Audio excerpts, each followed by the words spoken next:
So I'm gay.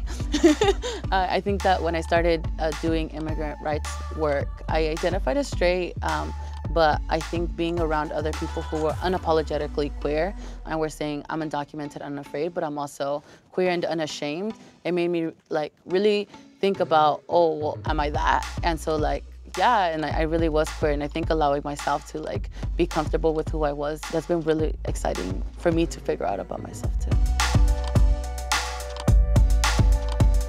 I work at undocumented youth-led grassroots organization here in Los Angeles.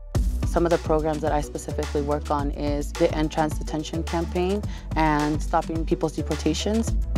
Queer immigrant communities tend to be very criminalized, and so in this line of work, when you have messaging such as Defend DACA, Here to Stay, and a lot of messaging, you don't necessarily think of somebody who's queer or somebody who's trans. And a lot of the times, those are the same people in my community who are getting criminalized for lack of housing, lack of access to resources and healthcare. The work that I do allows me to express pride through just being who I am and bringing this very queer lens to the immigrant justice movement that isn't very vocal. A lot of people don't think that they're very intersecting either.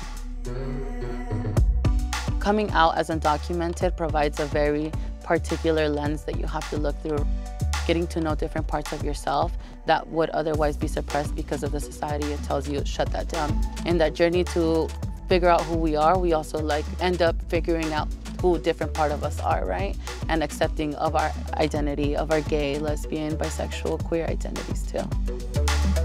As undocumented people, we've seen a lot of different things change from just being involved in creating social movement, right? DACA didn't happen, the Deferred Action for Childhood Arrival didn't happen overnight. Like President Obama didn't decide that he was just gonna sign something, right? I strongly believe in like advocacy and policy change through organizing and mobilizing. Particularly local elections, it's really important for people to be well represented because these are the people who are creating policies that will impact our lives for as long as we're here.